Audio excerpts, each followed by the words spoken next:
Hey there, good to have you with me. Quick question. When you think about your kid's heart health, what pops into your mind first? Blood pressure? Maybe cholesterol? I'm guessing you didn't picture their half-finished brushing routine last night. But here's the surprise. Those skip swipes of the toothbrush today could echo as a heart problem decades down the road. Section 1. Why the mouth matters. Let's start with the big picture. For years, we treated the mouth like a side room. Important, sure, but sealed off from the body's main event. Now scientists are saying, hold on, the mouth is actually the front lobby. Germs stroll in, inflammation strolls out, and they both grab an all-access pass to the rest of your system. Think of cavities and bleeding gums as tiny warning lights, easy to ignore in the moment, but hinting that something deeper is humming in the background. And just like a warning light on your dashboard, the longer it flashes, the bigger the repair bill later on. Section 2. The new Danish study. First, the fresh evidence.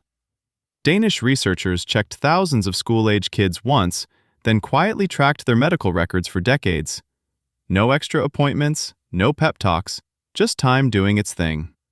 When those kids hit adulthood, a pattern jumped off the page. The ones with red, inflamed gums back in grade school showed up more often with clogged or damaged arteries, even if they never smoked and weren't carrying extra weight. That's a pretty loud signal. Section 3. What's going on inside? So, how does a sore mouth hassle the heart? 2 quick routes. Runaway bacteria. The critters that camp out along the gum line can slip into tiny blood vessels. Once they're cruising the bloodstream, they irritate vessel walls and invite cholesterol to pile up. 2. Chemical messengers. Inflamed gums release signals that make blood stickier and arteries tighter. Over years, and especially over decades, that combo stiffens and narrows those vital pipes. Let that sink in for a second.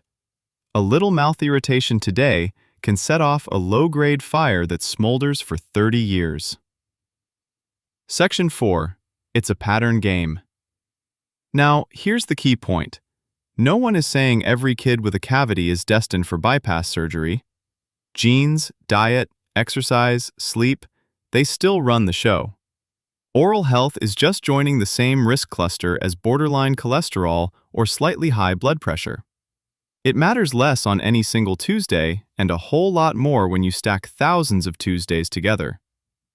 Picture 2 first graders. Same classroom, same cafeteria. One brushes in a 30-second whirlwind and swigs juice before bed. The other spends 2 solid minutes with the bristles, spits, then sips water. Tiny differences. But stretch them across 20 or 30 years, and those small habits snowball, kind of like compound interest in a savings account. One kid's balance is healthy arteries, the other's is a debt of sticky plaque. Section 5. Rethinking checkups. That's why some experts want to treat dental visits like any other pediatric vital sign. Imagine your child's sports physical including a quick look at gum health, or schools tracking cavities alongside height and weight. The goal isn't more lectures, it's one joined-up care team spotting trouble early. Families could log nighttime brushing in an app, coaches might send reminders before tournaments, and city planners could map affordable cleanings the way they map bus routes. Sounds futuristic, but so did calorie labels 20 years ago. Section 6. Your next steps. Okay, enough theory. Let's bring it home with 3 reflection questions. 1.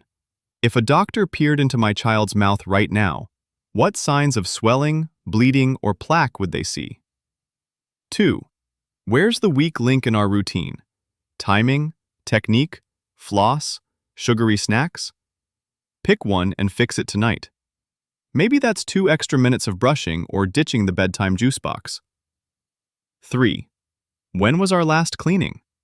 If it's been more than 6 months, hit pause on the podcast, call the dentist, and get it on the calendar. Yes, really.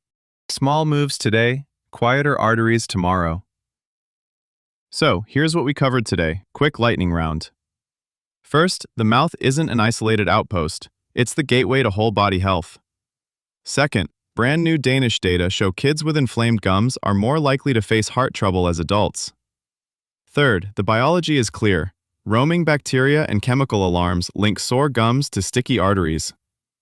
Fourth, risk is all about patterns, tiny daily habits that add up like compound interest. And finally, you have power right now. Level up the nightly brushing, schedule that checkup, and treat oral care as part of heart care. Remember, those 2 minutes at the sink tonight aren't just for a shiny smile. They're an investment in decades of healthier heartbeats. You've got this.